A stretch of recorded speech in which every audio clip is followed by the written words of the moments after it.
हाँ,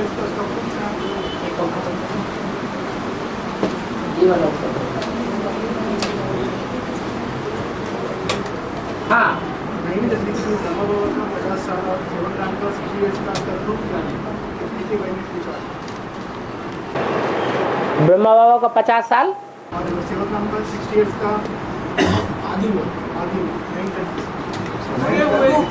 36 में 50 थी ना ब्रह्मा बाबा 36 में ब्रह्मा बाबा के 50 साल। हाँ जी। और प्रजापिता के वानप्रस्थ अवस्था। हाँ जी।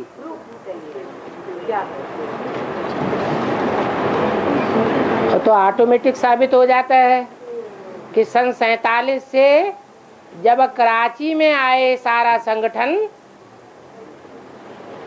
तो मुरली चलना शुरू हुई और मुरली ब्रह्मा के तन से चलाई जाती है या किसी दूसरे के तन से चलेगी। मुरली कहां से निकलती चली आई? कराची से। और कराची का संगठन 46-47 से शुरू हुआ। उससे पहले पीयू की वाणी प्रसिद्ध थी। ब्रह्मा के द्वारा वाणी नहीं चलती थी। वाणी में ऐसे प्रूफ आए हैं कि ऐसे ऐसे बच्चे थे जो मम्मा बाबा को डायरेक्शन देते थे, ड्रिल कराते थे, टीचर बन बैठते थे। उनमें शिव बाबा प्रवेश करते थे। इसका मतलब है कि ब्रह्मा सरस्वती में प्रवेश करके वाणी नहीं चलती थी कराची से पहले। तो साबित हो गया कि ब्रह्मा बाबा सन 47 में 60 साल के हुए और उनमें प्रवेश करके शिव बाबा ने वाणी चलाना शुरू किया। जो मुरली में बोला है, कराची से मुरली निकलती चली आई है। उससे पहले सारा कारोबार सिंध हैदराबाद में चलता था और सिंध हैदराबाद में ब्रह्मा बाबा को साक्षात्कार हुए थे। मुरली से ये साबित होता है कि ब्रह्मा बाबा को साक्षात्कारों का क्लैरिफिकेशन अपने गुरु से भी नहीं मिला, वाराणसी के विद्वानों से भी नहीं मिला। आखिरी भटकते भटकते अपनी गद्दी पर जा पहुंचे। अपने जीवन काल में उन्होंने जिस प्रैक्टिकल व्यक्ति को अपने से ज्यादा समझदार देखा, होशियार देखा, सच्चा देखा, वफादार देखा, उस व्यक्ति को अपनी दुकान सौंप दी। उसके लिए बोला है कि 10 साल से रहने वाला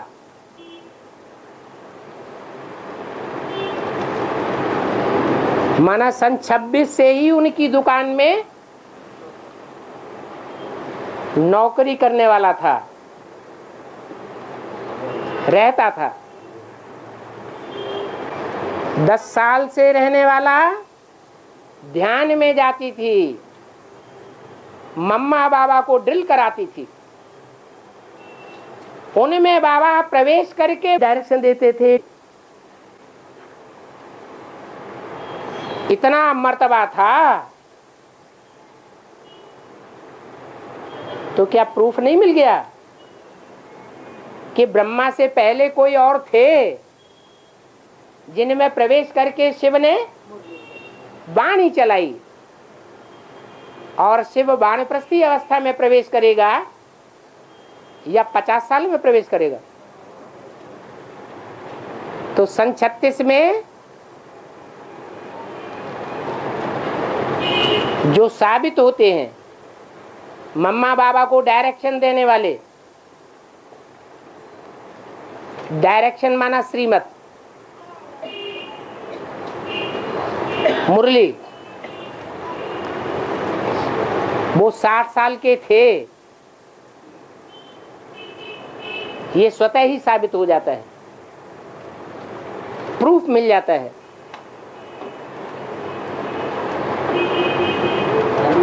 और ज्ञानामृत में उसके प्रूफ मिलते हैं।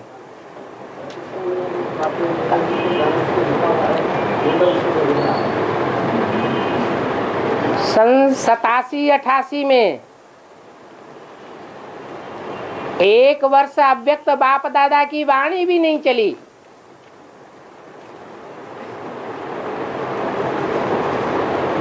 क्योंकि ब्रह्मा ने मृत्युलोक का त्याग कर दिया, दादा लेखराज ने, और अमरलोक में प्रवेश कर लिया। इसलिए वो 1 साल का अंतराल भी साबित करता है कि दादा लेखराज की 100 साल की जो ब्रह्मा की एज गाई हुई है वो सन 87-88 में पूरी हुई।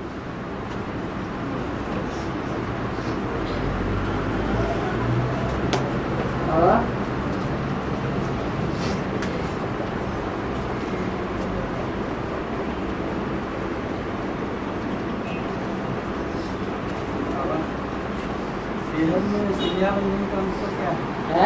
बेहद में संध्या वंदन का मतलब क्या है? संध्या वंदन का मतलब क्या?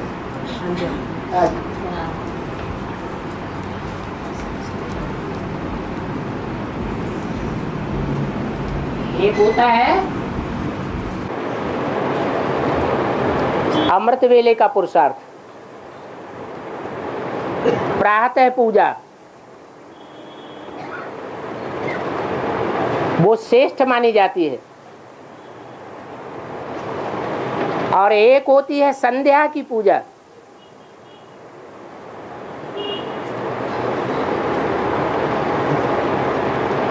प्रातः काल में जो भगवान को स्मरण करते हैं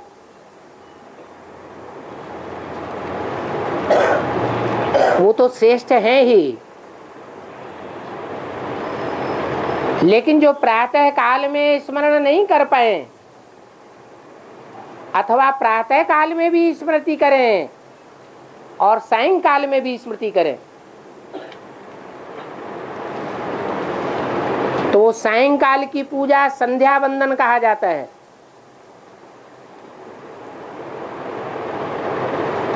संग माने संपूर्ण, धी माने बेटी, आ माने आ जाए। जब सूर्यास्त का समय होता है, जिसकी यादगार कहाँ बनी हुई है? माउंट आबू में बनी हुई है, सनसेट पॉइंट। वो किस समय की यादगार है? 69 18 जनवरी को ज्ञान सूर्य जो ब्रह्मा के तन में उदित होकर के वाणी, जिसे वेद वाणी कहें,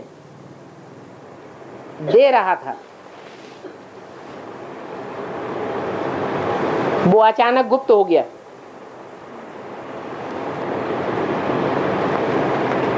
सूर्यास्त हो गया। जब सूर्य उस समय अस्त हुआ तो ब्राह्मण परिवार का कंट्रोल किसके हाथों में आ गया?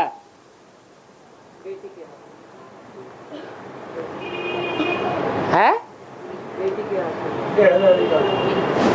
संग माने संपूर्ण, धी माने बेटी, आ माने आ गई। उसको कहते हैं माया बेटी। बाप गया, बाप गुप्त हो गया। 68-69 से लेकर के कब तक गुप्त रहा? 76 तक गुप्त रहा। और कौन प्रत्यक्ष हो गई? बेटी आ गई। तो उस समय का जो पुरुषार्थ है वो भी नंबर 2 का पुरुषार्थ है। मुसलमानों में उसे कहते हैं नुमाए श्याम, हिंदुओं में कहते हैं संध्या वंदन। उस माया की भी वंदना करनी पड़ती है। वो चाहे राम वाली आत्मा ही क्यों न हो, लक्ष्मी बनने वाली आत्मा ही क्यों न हो, माया बेटी के सामने ब्रह्मा कुमार कुमारी बन करके नाक रगड़नी पड़े तो वंदना हुई कि नहीं हुई? वंदना हो गई। और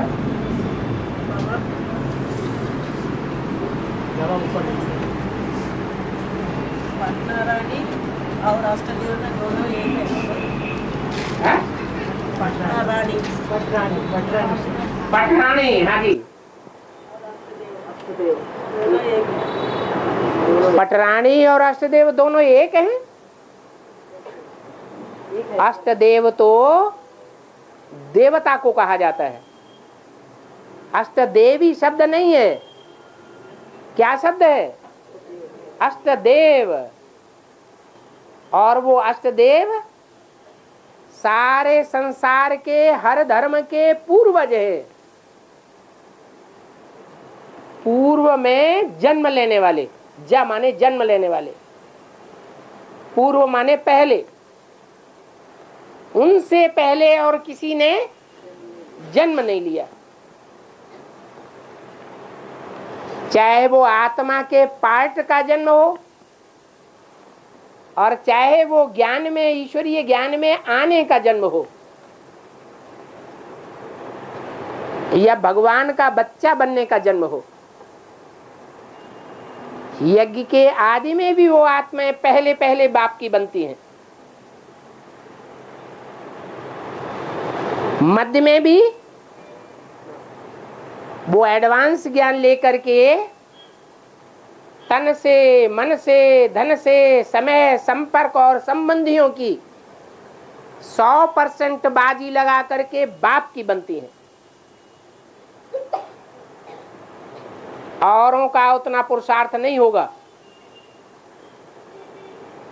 तो कहेंगे बच्चा बाप का बना, माने जन्म लिया। और फिर अंत में सारे संसार के बीच जो हर धर्म के पूर्वज हैं, पहले पहले जन्म लेने वाले हैं, उनका पाठ सारे संसार के बीच प्रत्यक्ष हो जाता है। हिंदुओं में उनको 8 दिग्पाल कहा गया है। दिग माने दिशाएं, 4 दिशाएं हैं, पूरब पश्चिम उत्तर दक्षिण, और 4 उनके कोने हैं, ईशान कोण वगैरह वगैरह। तो 8 दिशाओं के वो अष्टदेव संगम युग में मालिक बनते हैं। अकेला बाप थोड़े विश्व की बादशाही चलाता है।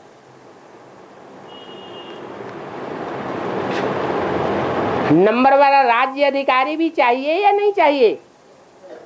चाहिए। तो 8 दिशाओं को पालने वाले वो 8 दिग्पाल हैं, 8 पूर्वज हैं। और पूर्व में पहले पहले जन्म लेने वाला बाप होता है या माता होती है? कौन होता है? बाप होता है।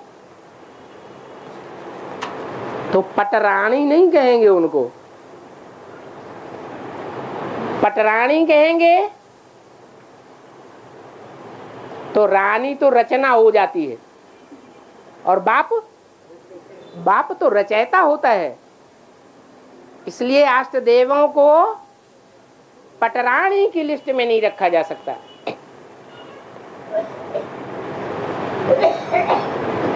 वो तो असल सूर्यवंशी हैं, सूर्यवंशी रुद्रमाला के मणके हैं।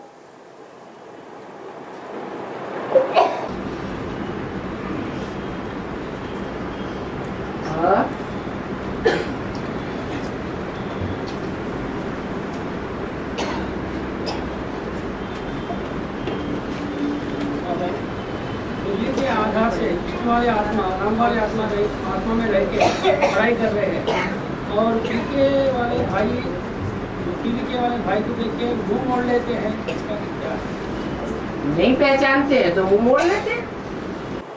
ये कोई आंखों से देखने की चीज थोड़ा ही है। एक होता है व्यक्त, व्यक्त माने जो आंखों से देखा जाए, और एक होता है अव्यक्त। ज्यादा ऊंची स्टेज कौन सी है? अव्यक्त ऊंची स्टेज है, फरिश्ताई स्टेज है। तो फरिश्तों तक जो पहुंच है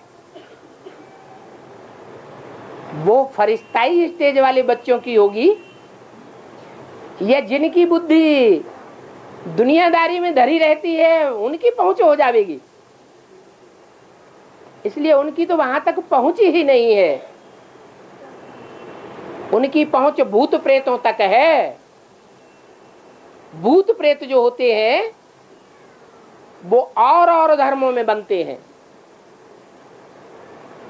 इस्लामी, बौद्धी, क्रिश्चियन आदि धर्मों में कन्वर्ट होने वाली आत्माएं भूत प्रेत बनती है,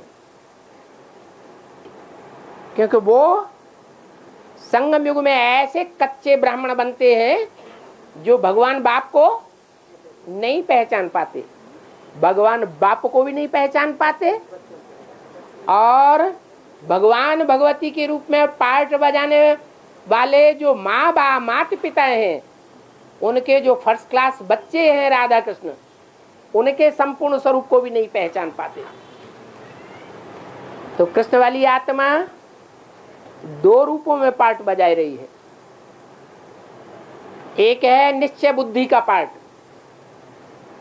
राम वाली आत्मा में जब प्रवेश होकर पार्ट बजाती है तो बीज रूप स्टेज बन जाती है निश्चय बुद्धि। और जब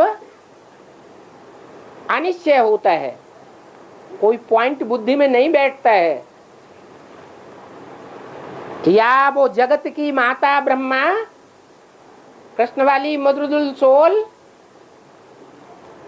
अनेक धर्मों के बच्चों के प्रभाव में आ जाती है, माताएं प्रभावित होती हैं, तो अनिश्चय बुद्धि बन जाती है,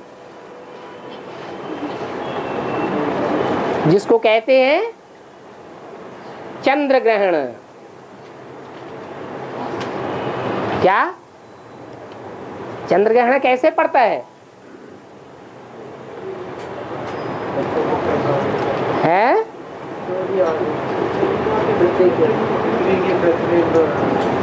सूर्य के बीच में आ जाता है पृथ्वी।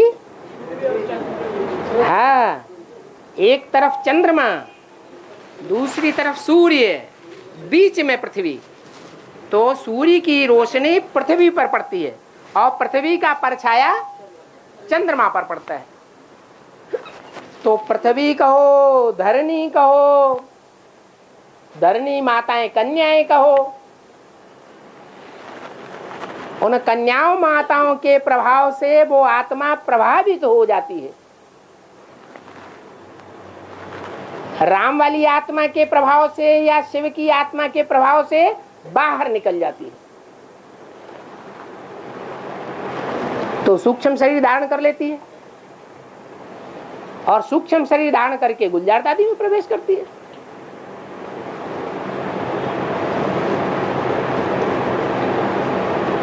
इसलिए वो सूक्ष्म शरीर की प्रवेशता वो उनको देखने में आती है।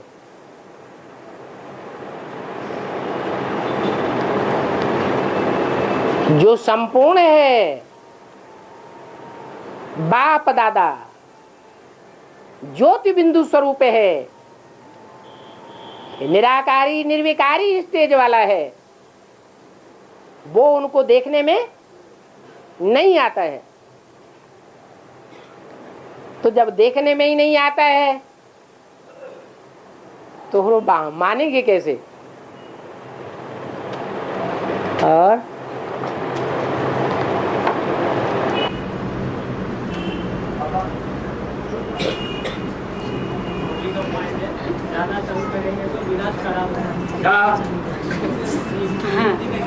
हाँ ब्रह्मा द्वारा स्थापना, शंकर द्वारा विनाश और विष्णु द्वारा पालना था। है विष्णु द्वारा पालना। हाँ जी करा दूंगा मतलब किसको निमित्त बनाया जा रहा है है और तंग करेगा। तो विनाश कराए दूंगा माने किसी के द्वारा, तो शक्तियां निमित्त बनती है। तो कल्याणकारी है, वो तो विनाश नहीं कराएगा। शिव कल्याणकारी है, वो ना स्थापना करता है प्रैक्टिकल में और न विनाश करता, वो कुछ करता ही नहीं, वो तो अकर्ता है। करता कौन है? कोई शरीरधारी है ना, जिसमें प्रवेश करके वो करण करावनहार बनता है, तो कराता है। इसलिए मुरली में बोला है शंकर थोड़े विनाश कराते हैं। शंकर विनाश करावे तो उनके ऊपर दोष आ जावे, इसलिए किसको निमित्त बनाया हुआ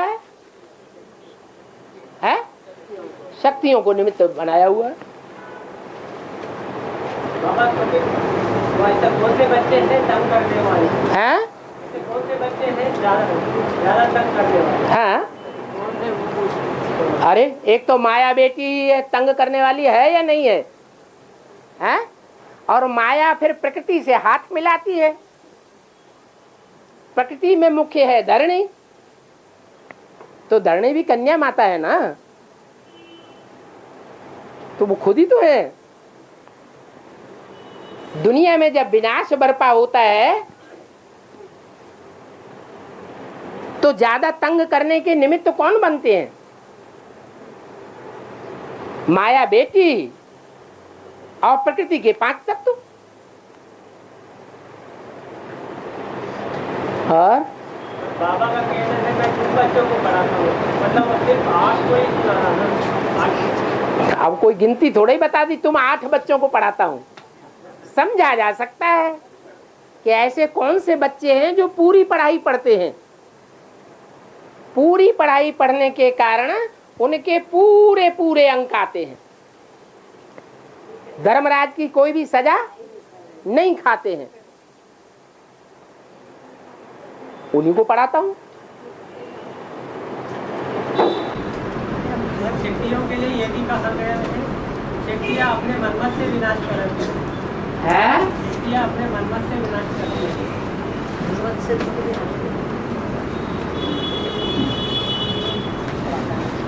शक्तियों को प्रेरणा मिलती है। इसलिए भक्ति मार्ग में ये गायन है कि शंकर प्रेरणा करते हैं।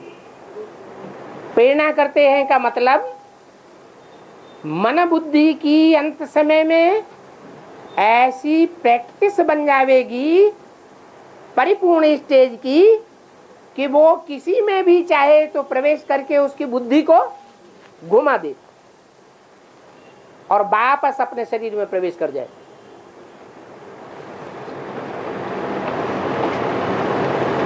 ये जो भूत प्रेत प्रवेश करते हैं ना, सब में प्रवेश कर सकते हैं क्या? है?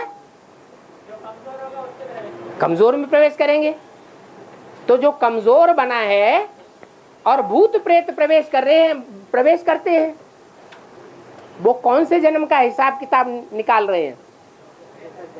63 जन्मों का हिसाब किताब निकाल रहे हैं। तो ऐसे ही वो है भूतनाथ, वो तो भूत ही है और वो है भूतनाथ, तो उसका भी हिसाब किताब है 63 जन्मों का। वो अपना हिसाब किताब निकालने के लिए फिर प्रवेश करता है और बुद्धि को घुमा देता है। बाबा अभी बताया गया है ज्यादा तंग करने वाले माया और श्रुति बताए, तो फिर वो दोनों को ही तंग करने वाले वो दोनों कैसे विनाश करेंगे? वो तो स्टेज उनकी जो है वो पत्नी की है, मायापति भी कहा जाता है और प्रकृतिपति भी कहा जाता है। नहीं कहा जाता? कहा जाता है। तो माया और प्रकृति ये तो माँ की स्टेज पर बैठे हुए हैं।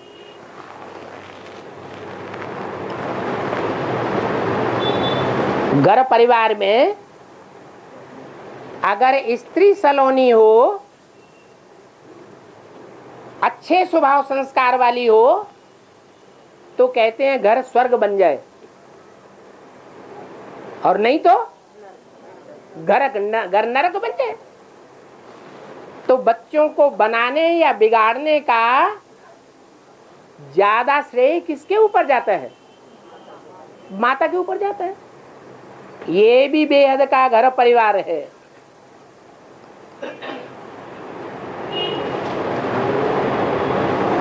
प्रकृति तो जड़त्वमयी बुद्धि वाली है ही,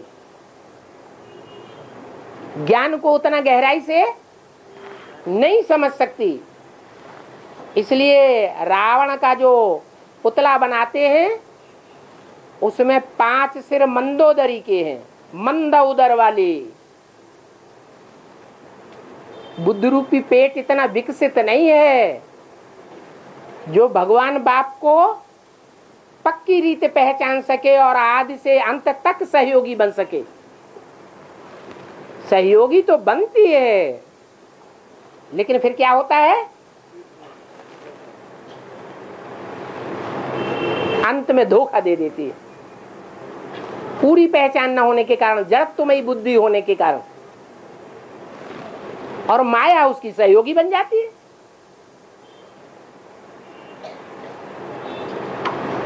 ज्ञानी तू आत्माओं को माया कंट्रोल नहीं कर पाती है। कंट्रोल किसे करती है?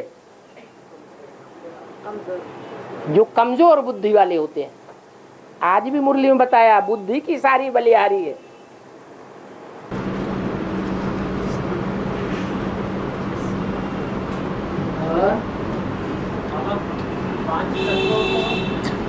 मंडोदरी बताया है 5 तत्वों को, पृथ्वी जल वायु अग्नि को 5 तत्वों को मंडोदरी बताया गया। तो फिर आकाश है प्रजापिता कहा गया। हाँ। बाबा प्रजापिता को भी मंडोदरी के लिस्ट में दिया गया। आकाश को जब प्रजापिता राम वाली आत्मा है और राम ही रावण बनता है तो क्या बड़ी बात हो गई? आत्माओं को सुधारने के लिए वो रावण बनता है। हाँ, तो ऐसे ही ये भी बनता है। शिव जब ऊपर से आता है तो शिव है पुरुष, और जिसमें प्रवेश करता है पहली बार, वो पुरुष है या उसके लिए स्त्री है? वो पहला नंबर का प्रकृति हो गया, और वो ऊंचे प्रकृति है। उसको शास्त्रों में नाम दिया है, वेदों में, द्यावा पृथ्वी। द्यावा माने आकाश और पृथ्वी माने माता। वो बाप है और वो माता है।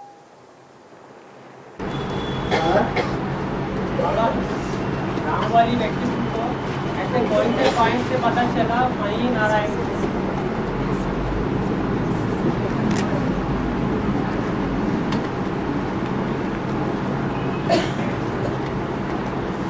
एक पॉइंट से पता चलता है, विश्वास होता है, या बाप की पहचान के ढेर पॉइंट हैं? हाँ, बाप की पहचान का एक ही पॉइंट है या ढेर पॉइंट हैं? मुरली में आता है, ये बात बाप बैठे बच्चों को समझाते हैं। आता है ना? तो जहां ये शब्द आता है वहां उस बात की गहराई को पकड़ो, उसकी गहराई में जाओ कि ये बात समझाना किसने शुरू किया, वो पर्सनालिटी कौन है, तो बाप साबित हो जाएगा। तो ऐसे ढेर के ढेर महावाक्य हैं जिनसे वो एक ही व्यक्तित्व, एक ही पर्सनालिटी राम बाप साबित होती है।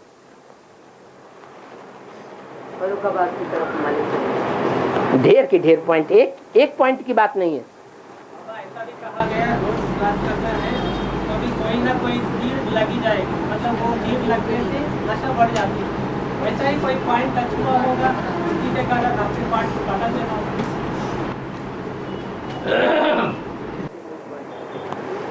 तुम बच्चे अपनी चलन से, अपनी दृष्टि से, अपनी वृत्ति से, अपने कर्मों से, अपने हर प्रकार के जो वातावरण बनाना है, उस वातावरण से अपने पार्ट को साबित करेंगे। तो क्या 76 में ही साबित होता है या उससे पहले से ही, जब से बेसिक नॉलेज में वो आत्मा आती है तभी से साबित होने लगता है? तो बेसिक नॉलेज में हाँ, जो और ब्राह्मण हैं वो मुरली के महावाक्यों को जैसे जैसे ब्रह्मा कुमार कुमारियों ने समझाया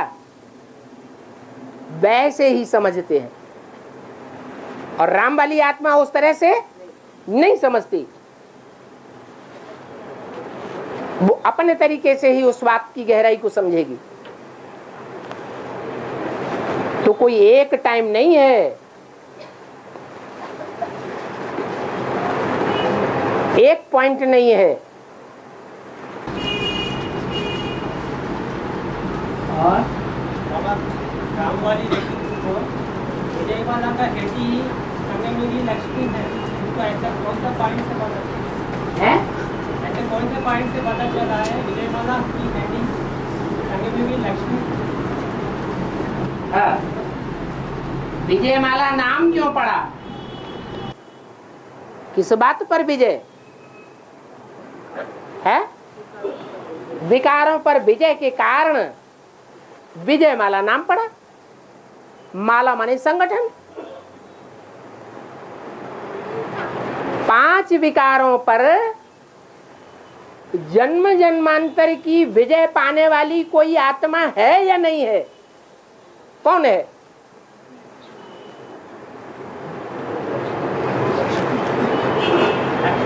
लक्ष्मी, जिसके लिए अभी भी ऑर्डर दिया है कि विजय माला का आवाहन करो।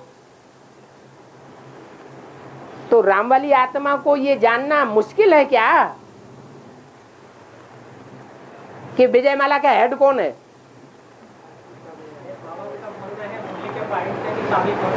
हाँ जी, तो मुरली का पॉइंट है ना, जब पाकिस्तान बना तो तुम्हारा जन्म भी हुआ। पॉइंट नहीं है क्या? फिर और भक्ति मार्ग में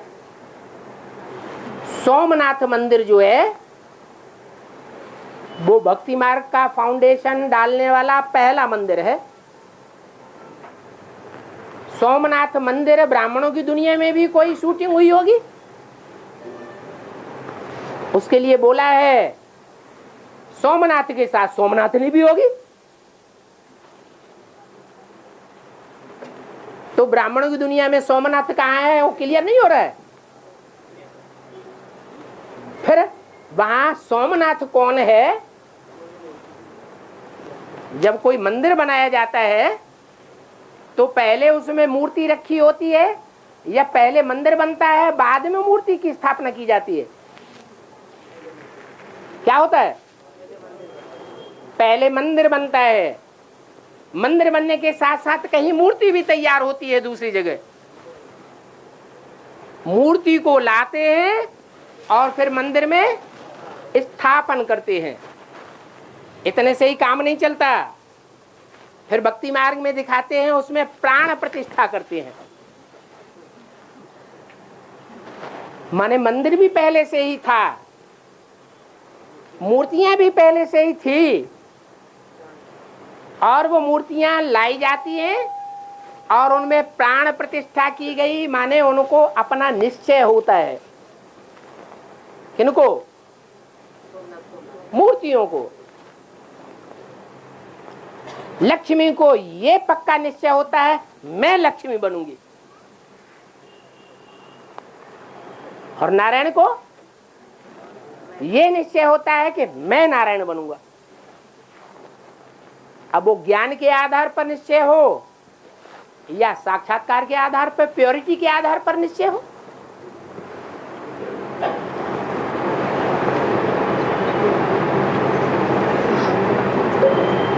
तो सोमनाथ के साथ सोमनाथनी भी होगी। इस बात से क्लियर नहीं हो जाता है?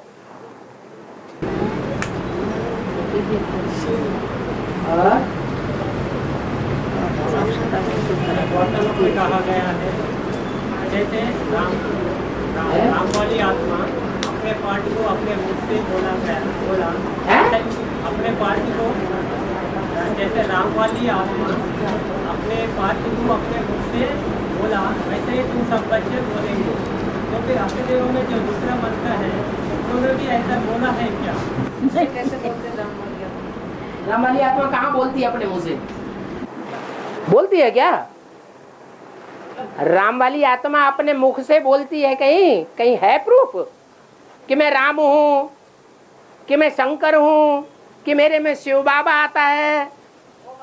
हाँ हाँ, मैं नारायण वाली आत्मा हूं, मैं नारायण बनूंगा, ऐसा कहीं बोला? ऐसा कहीं लिख करके कोई चिट्ठी दी किसी को? कोई ईमेल भेजा क्या? आपके पास ईमेल आया होगा तो किस आधार पर कहते? क्या है वार्तालाप? कैसा है?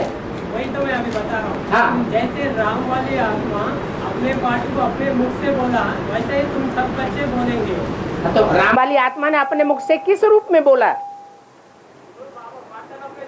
तो उसको गहराई तो समझो, किस रूप में बोला? हद के रूप में बोला। कोई कोई आत्मा ऐसी होती है, मेरा शिवाजी का पार्ट है, मैं महाराष्ट्र में पैदा हुआ हूं, बोलते हैं ना।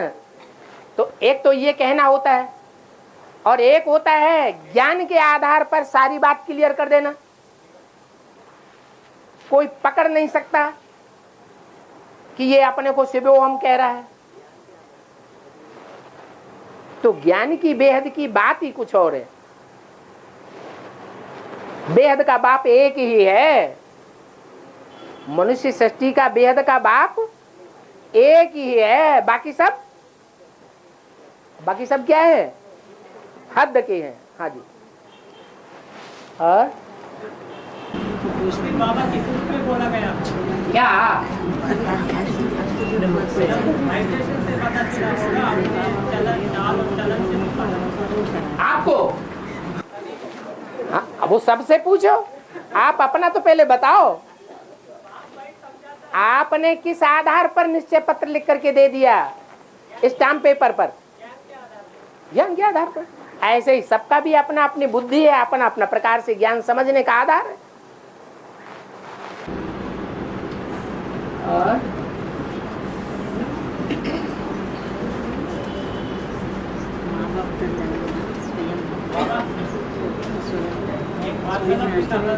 बच्चे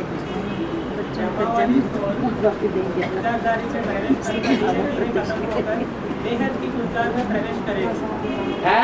बेहद की गुलजार में प्रवेश करेगा। हाँ। फिर वो बेहद की गुलजार और ये भी बताया गया ब्रह्मा बाबा के लिए दादी जी को बुलाते थे, बात करते तो नहीं आते। दादी जी को बुलाते थे जब ब्रह्मा बाबा के टाइम दादी को बुलाए तो नहीं आती थी, इसीलिए मोह होने के कारण उनके शरीर में प्रवेश किया ब्रह्मा बाबा। हाँ, बेहद की भी गुले गुलजार होगी। कमला नगर जो पहला सेंटर है दुनिया का, उसकी इंचार्ज होगी। दिल्ली का पहला सेंटर है कमला नगर, और उस कमला नगर सेंटर का मुख्य भाई कौन था? अरे कौन था? अरे जब कमला नगर सेंटर स्थापन हुआ तो वहां का कोई मुख्य भाई भी रहा होगा, या गुलजार दादी ही इंचार्ज थे और कोई भाई नहीं था? जगदीश भाई था, वो हद का जगदीश और ये बेहद का जगदीश। वो हद की कमला और ये बेहद की कमला। गुले गुलजार का मतलब ये है कि अपने जीवन काल में ब्रह्मा कुमारियों के बीच में, जो वर्तमान ब्रह्मा कुमारियां हैं, उन ब्रह्मा कुमारियों के बीच में गुलजार दादी का दुनिया ब्राह्मणों के बीच में इतना मर्तबा नहीं हो पाया। इतना ब्राह्मणों की दुनिया को गुलजार नहीं बना पाया। उससे कई गुना ज्यादा गुले गुलजार ब्रह्मा की सोल जिस ब्रह्मा कुमारियों के बीज में प्रवेश करेगी, अंत में वो सारे संसार को कंट्रोल करेगी, सारे ब्राह्मणों की दुनिया को। अभी तो ब्राह्मणों की दुनिया है बेसिक में भी बहुत छोटी है, नहीं तो मुरली में बताया है तुम्हारे सेंटर्स लाखों की तादाद में हो जाएंगे। अभी हुए हैं? नहीं हुए। करोड़ों की तादाद में मुरलियां छपने लग पड़ेंगी, अभी छप रही है। तो वो इस समय भी आवेगा, और उस समय कोई ब्रह्मा कुमारी गुले गुलजार करने वाली भी होगी। क्या?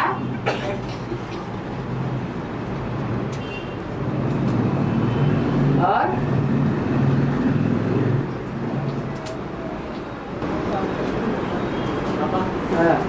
एक पर्सनल वार्तालाप में कहा है, मम्मी ने ब्रह्मा की सोच प्रवेश करके उनको अज्ञानी बनाया है।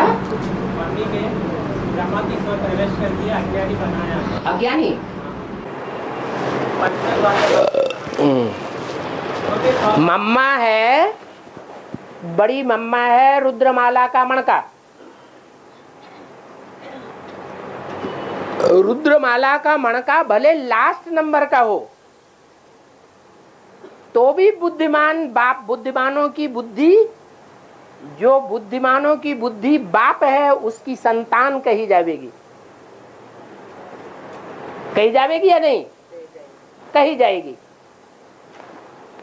और जो बाकी मालाएं हैं, चाहे वो इस्लामियों में घुमाई जाने वाली माला हो, चाहे वो बौद्धियों में घुमाई जाने वाली माला हो, चाहे चंद्रवंशियों में घुमाई जाने वाली विजय माला हो, वो सारी मालाएं रुद्रमाला के उस आखिरी मणके के मुकाबले कम बुद्धि वाली होंगी या ज्यादा बुद्धि वाली होंगी? क्योंकि डायरेक्ट बाप के बच्चे नहीं है। फिर मम्मा बाबा तो सतयुग में जाकर के जन्म लेने वाले हैं। तो ब्राह्मणों की दुनिया की जो माला बनती है उसमें पहला नंबर नहीं है किसी माला में, वो सतयुग में जाकर के पहले दूसरे पत्ते बनेंगे। तो इसलिए ब्रह्मा को मुरली में 20 जगह बोला है ब्रह्मा है बेबी बुद्धि, माने बच्चा बुद्धि है। और माँ का प्रभाव बच्चे के ऊपर पड़ता है। जब बच्चा बड़े बड़े काम करने लग पड़ता है, या बच्चे का प्रभाव माँ के ऊपर पड़ता है। बच्चा जब बड़ा हो जाता है, बड़े बड़े काम करता है, तो बच्चे का प्रभाव माँ के ऊपर पड़ता है या माँ का प्रभाव बच्चे के ऊपर पड़ता है?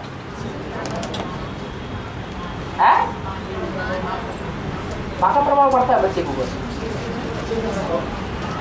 अगर माँ का प्रभाव बच्चों के ऊपर पड़ता होता तो आज घर घर में गीता का भगवान कृष्ण बच्चे बन करके बैठे हुए ना होते।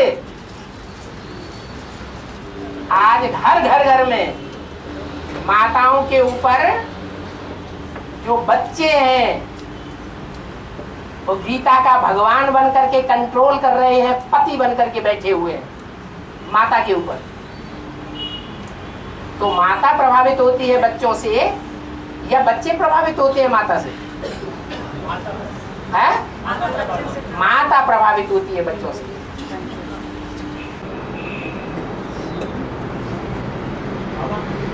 ऐसे है तो फिर ब्रह्मा ब्रह्मा वाली सोच गुजरात जाति में प्रवेश करे तो इनमें उनका असर ऐसा नहीं हो रहा। इन्होंने तो और ज्यादा असर होता है, उनकी तो आत्मा ही गुम हो जाती है। बाबा गौरी ये भी कहा है ऐसा कोई पॉइंट नहीं है मुरली की पॉइंट को कटती हुई बता रहे हो। हाँ तो फिर ये कैसे माना जाए उनका? हाँ बोलो बोलो बोलो बोलो, कहाँ रुक गए? अरे बाबा हाँ ब्रह्मा की वाली मतलब ब्रह्मा वाली सोच गुजरात जाति में जब प्रवेश करती है तो हाँ ऐसा कोई भी पॉइंट क्रॉस करते हुए बता ही नहीं जाती है। तो फिर उसी प्रकार जगदम्बा प्रवेश किया तो उनका अज्ञानी कह दिया। हाँ। और जब गुजरात जाति में प्रवेश करे तो हाँ हो गई बात। दुनिया में एक तो आत्मा अपने पूर्व जन्म के संस्कार लाती है, जीवन में उन संस्कारों का भी प्रभाव होता है ना। और दूसरा, जिस परिवार में आत्मा जन्म लेती है उस परिवार के संस्कारों का भी प्रभाव रहता है बच्चे के ऊपर। दोनों प्रकार का प्रभाव होता है ना। तो गुलजार दादी बचपन से ही ब्राह्मणों के वातावरण में पली है। वो विजयमाला का परिवार है, खास करके जहां से विजयमाला निकलनी है। कैसी माला? विकारों के ऊपर पहले से ही विजय पाने वाली माला। जन्म जन्मांतर उसने ऐसा पार्ट बजाया है उस माला ने कि विकारों के ऊपर विजय साबित होती है। और रुद्रमाला के मणके कहाँ पलते हैं? आश्रम के पवित्र वातावरण में पलते हैं या घरगृहस्थ की कीचड़ में पलते हैं? कहाँ पलते हैं? घरगृहस्थ की कीचड़ में पलते हैं। तो कीचड़ में पलते हुए वातावरण का असर उनके ऊपर नहीं होगा, प्रभावित नहीं करेगा, करेगा। इसलिए गुलजार दादी के द्वारा जो वाणी चलती है वो वाणी इतनी गहरी याद में रह करके चलती है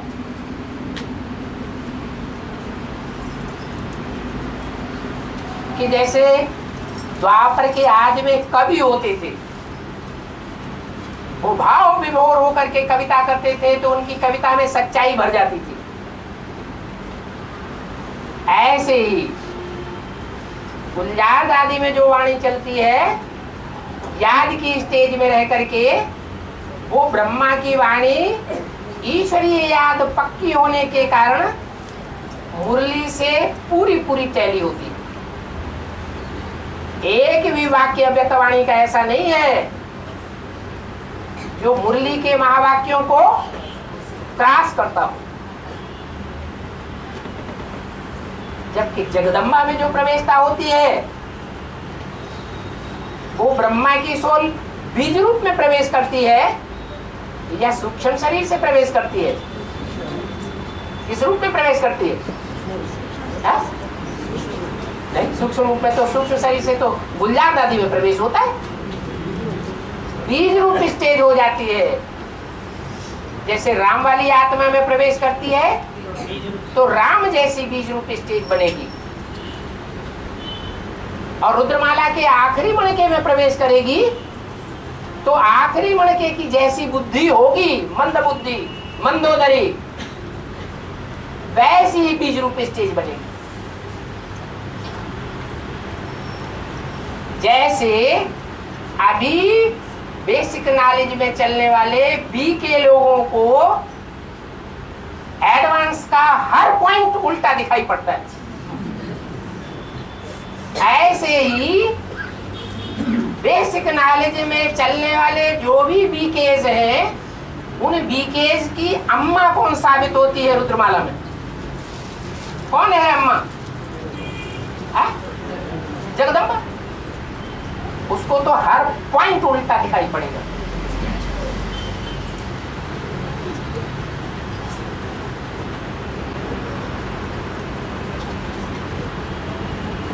बाबा राम बाप की तो पढ़ाई पूरी हो गई, हाँ। उनके संतान में बीज रूपी स्टेज में प्रवेश करता है। तो फिर जगदम्बा का तो अभी तक पढ़ाई पूरी नहीं हुई है ना, ठीक है। तो फिर उनके शेड्यूल में बीच रूप की स्थिति में कैसे प्रवेश? अरे रुद्रमाला ज्यादा पावरफुल है या विजयमाला ज्यादा पावरफुल है आत्मिक स्टेज के आधार पर? रुद्रमाला ज्यादा पावरफुल है। तो जो रुद्रमाला ज्यादा पावरफुल है उसमें नंबरवार मणके हैं या एक जैसे मणके? नंबरवार। तो राम वाली आत्मा की जो बीज रूप स्टेज बनेगी वो आखिरी मणके की वही बीज रूप स्टेज बनेगी। अंतर पड़ेगा कि नहीं पड़ेगा? बहुत अंतर, जमीन आसमान का अंतर। वो है धरणी और वो है आकाश, वो है द्यावा और वो है पृथ्वी। उसको कहते हैं रात दिन का अंतर, जमीन आसमान का अंतर।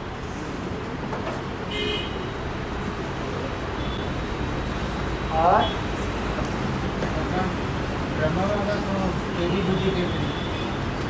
कौन कहते हैं? ब्रह्मा बाबा को बेबी बुद्धि कौन कहते हैं?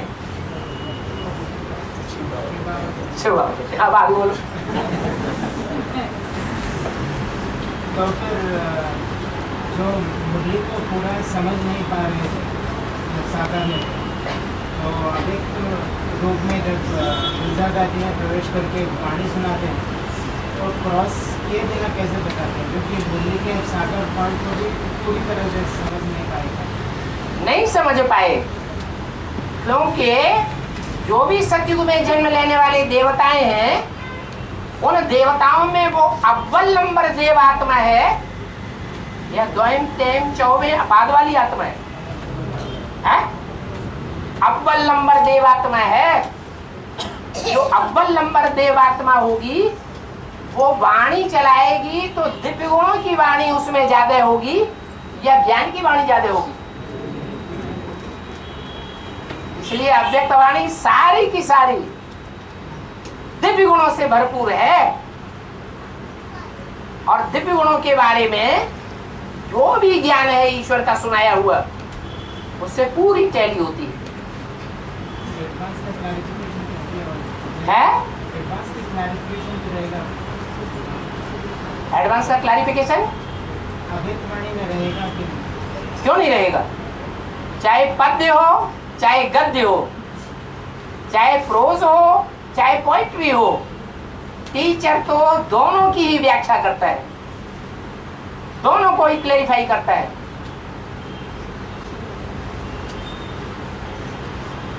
और बाबा एक भिलाई की वार्तालाप में कहा है ब्रह्मा के तल से 20 उंगलियां बहुत चलाए पर एक भी समझ नहीं पाया है? एक भी पॉइंट समझ नहीं पाया ऐसा हाँ। कहा है। हाँ। तो फिर वो एक भी पॉइंट नहीं समझ नहीं पाया तो धारणा कैसे किया और उनको धारणाओं का कहाँ धारणा किया? धारणा किया होता तो हार्ट फेल क्यों होता? तो फिर बाबा धारणाओं का इसका जवाब दो पहले एक बात का। अगर धारणा की होती पक्की पक्की ईश्वरीय ज्ञान की वाणियों की तो हार्ट फेल हो सकता है? नहीं हो सकता। नहीं हो सकता। तो फिर बाबा मुरलियों में ज्ञान का जो भी भंडार है उस भंडार का सार है बाप की पहचान। क्या सार है? बाप की पहचान। बाप की पहचान। तो बाप की पहचान ब्रह्मा की सोल को कितनी हुई? अभी तक नहीं। तो फिर सारा चौपट हो गया। तो फिर बाबा गीता आधार से उनको धारणाओं का राजा धर्मराज परिवर्तन वो जब ज्ञान ले लेगा तब, मतलब अभी नहीं कहेंगे। जब गीता का भगवान पहचान लेगा तब। अभी नहीं कहेंगे। अभी धर्मराज बन गया, धर्मराज का लक़ब मिल गया। तो फिर उनको राइट हैंड धर्मराज मेरा राइट हैंड भी बोल रहा है। हाँ, धर्मराज मेरा राइट हैंड है, सलोना बच्चा है। तो थोड़ा ही सलोना बच्चा है वही। तुम तिया पैचा लगाते हो, वो तिया पैचा नहीं लगाता है, भले नहीं समझता है। कोई बच्चे ऐसे इनोसेंट होते हैं बुद्धि से, और तिकड़म नहीं लगाते हैं, और कोई बच्चे तिकड़म बहुत लगाते हैं। इनोसेंट बुद्धि नहीं है।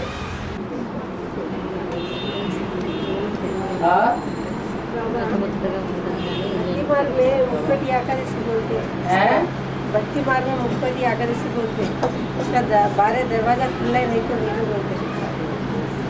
भक्ति मार्ग में मुक्कोटी एकादशी, मुक्कोटी एकादशी, कोटि एकादशी। बैकुंठी एकादशी, वैकुंठ एकादशी। बैकुंठी एकादशी। हाँ उसमें 12 दरवाजे खुले रहते बोलते। हाँ, 12 दरवाजे कोई दूसरे थोड़े ही है। जो 12 सूर्यवंशी आत्माएं हैं, उनके बुद्ध रूपी दरवाजे खुल जाते हैं। जब तक उन 12 के बुद्ध रूपी दरवाजे न खुले, जिनको 12 ज्योतिर्लिंगम कहा गया है, उन मंदिरों के दरवाजे जब तक न खुले, तब तक स्वर्ग कैसे आ जाएगा? और बाबा भक्ति मार्ग में ग्रामीण लोग शौच आदि के समय में जनेऊ लगाते हैं कान पे। उसका ज्ञान की दृष्टि से क्या उसका याद है? ब्राह्मणों की दुनिया में दूसरा जन्म तब कहा जाता है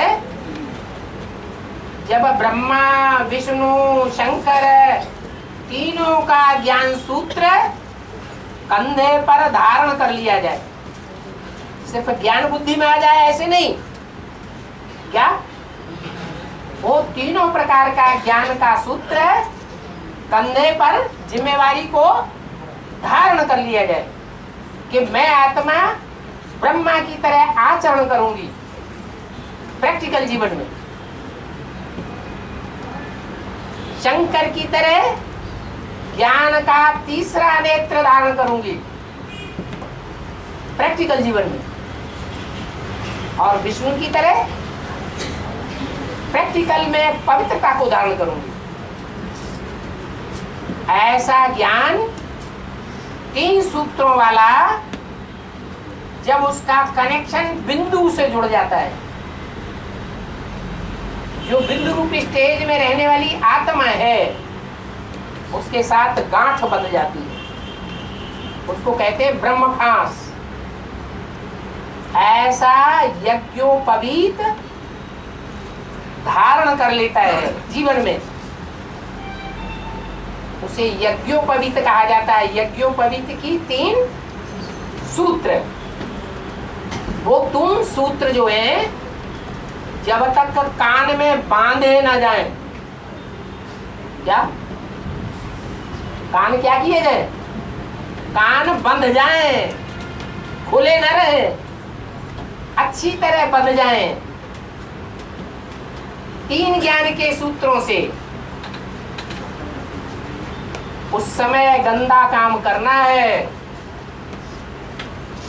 चाहे बाथरूम करना है और चाहे विकारों की लैट्रिन करना है। अगर ज्ञान बुद्धि में बैठा हुआ नहीं है 3 सूत्रों का, और दुनियावी लोगों की तरह विकृतियों में गए और तन से मन से पतित हुए, वेस्टेज ऑफ टाइम मनी और एनर्जी किया, तो कान बंधा हुआ कहेंगे या खुला हुआ कहेंगे? कान को बांधा नहीं,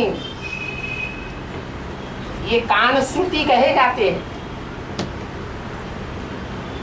ज्ञान को जब तक अच्छी तरह सुनेंगे नहीं, धारण नहीं करेंगे, या धारण करके एक कान से सुन करके दूसरे कान से निकल गया, तो भी ब्राह्मण नहीं। इसलिए जब कोई गंदा कार्य करते हैं तो कान के ऊपर वो 3 सूत्रों को बांध लेते हैं। मुक्ति मार्ग में सब स्थूल रूप में किया जाता है, और ज्ञान मार्ग में सारी बातें सूक्ष्म रूप में बेहद का अर्थ देने वाली है। बाबा आरती में पैसा क्यों डालते हैं? आरती में पैसा क्यों डालते हैं?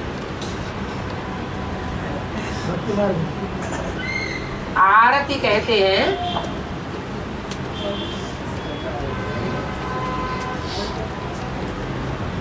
किसी की आरती उतारना। माने उसको विशेष मान सम्मान देना। विशेष मान सम्मान लेने वाला जो देवी देवता है या भगवान है, वो ही हो सकता है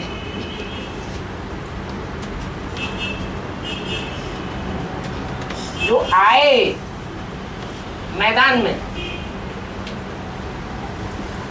और रति शरीर के द्वारा, कर्मेंद्रियों के द्वारा जो भी कर्म करे, उन कर्मों से आनंद ही मिले, दुख किसी प्रकार का फील न हो, न अपने को न दूसरों को। उसकी आरती उतारी जाती है प्रतिमा।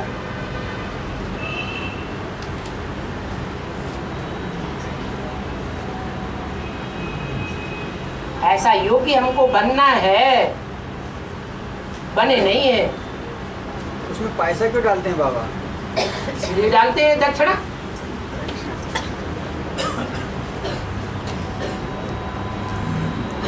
जो इस योग्य बना होगा उसको बिना मांगे मिलेगा, या इस योग्य बना ही नहीं होगा उसको बिना मांगे मिलेगा? किसको मिलेगा?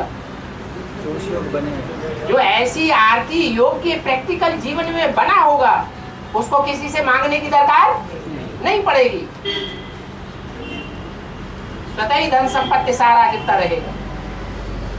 वो है स्थूल धन जो स्थूल आरती में डालते हैं, और यहाँ ज्ञान टपकता रहता है बुद्धि में। क्या? जो जितना ही पवित्र जीवन धारण करेगा उतना ही ज्ञान बुद्धि में स्वतः ही टपकता रहेगा। बाप से मांगने की दरकार नहीं पड़ेगी।